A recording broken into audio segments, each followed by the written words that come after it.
Acharya Shri, what are your comments on soulmates?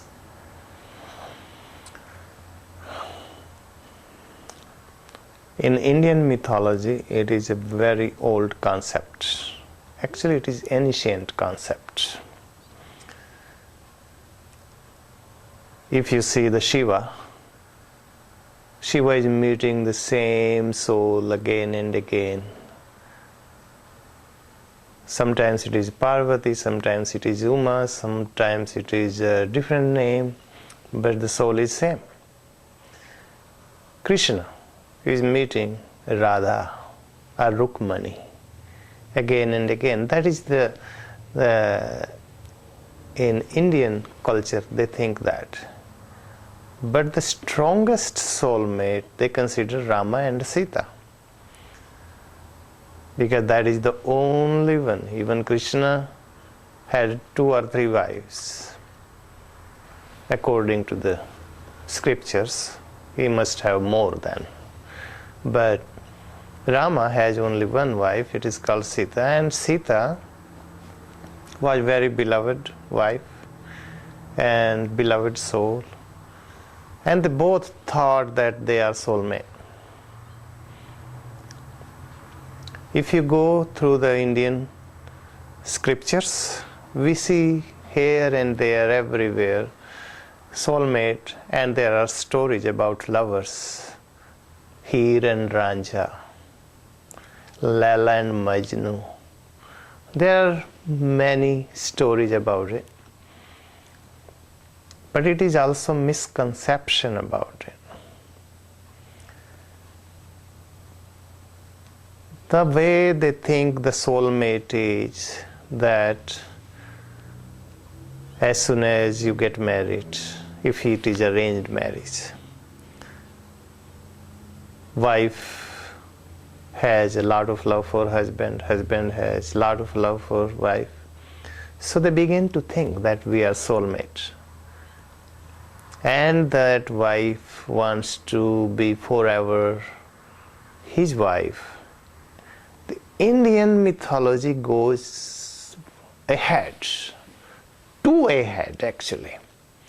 In Indian culture, it is called one day, once a year. It comes like Karwa Chauth. Karwa Chauth. It is the special day, and all the wives. Even I am surprised, even the unmarried girls, they fast that day and they don't eat whole day till the moon rises. And if they don't see the moon, they will not eat anything. And they think that it will increase their husband's age. Not only that, in 7 more lives, he will meet me again and again and again. But husband doesn't think that way. The wives think, and they do fasting.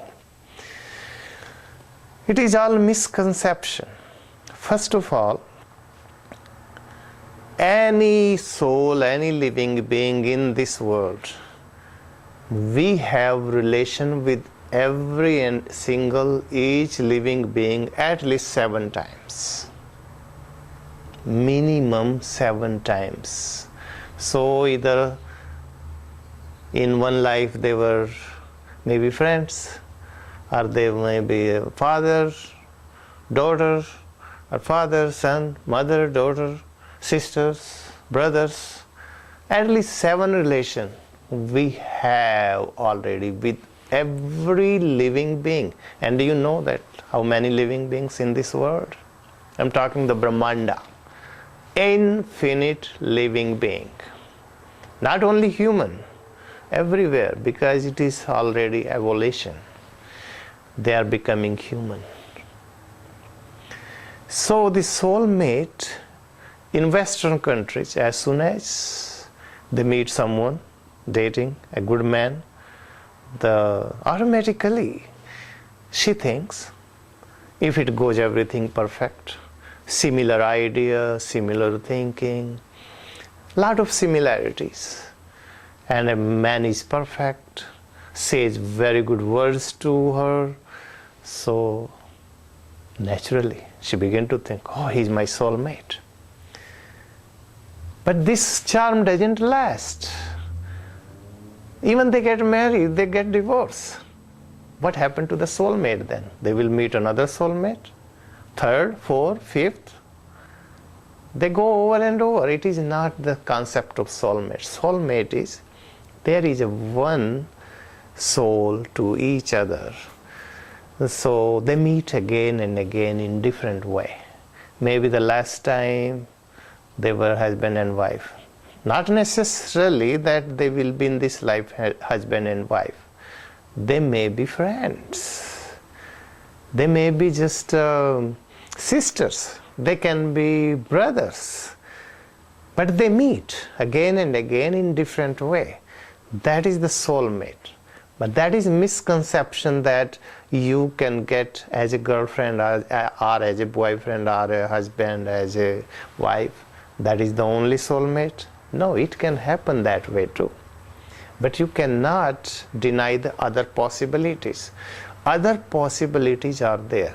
That is similar ideas. And you are just attracted to the person. If you are sister, they are just kind of two bodies, just one. And they never fight.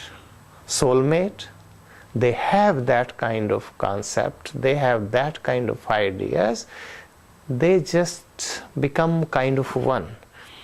And they don't have trouble, they don't fight, and whole of their life. But this misconception goes on everywhere. I think we need to stop it, because soulmate can be anyone, can be your sister, can be your brother, can be your son, can be your daughter, and they live with love, with lot of similarities. They talk, they never get fed up, they never fight, they are always in tune, always like flowing with each other, and no dissimilarities, is very little. They enjoy the whole life.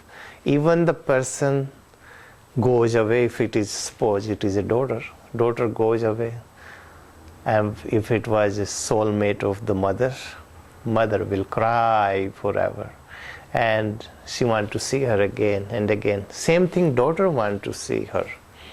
So it is a soulmate, can be anyone, can be your pet even. If you have a little dog, suppose, can be your soulmate. If you love that little being so much, and that little being loves you so much. So I have seen those pets. They will not eat unless you come back. Even they starve. That's what soulmate is. Maybe your cat can be your soulmate. Maybe your bird can be your soulmate. So there are a lot of possibilities. So I keep it open, all the possibilities that you can find anywhere, in any kind of life, your soulmate. Even a tree which is giving a lot of fruits can be your soulmate, and you will love that tree with all of your heart. And if something happened to that tree, you kind of die.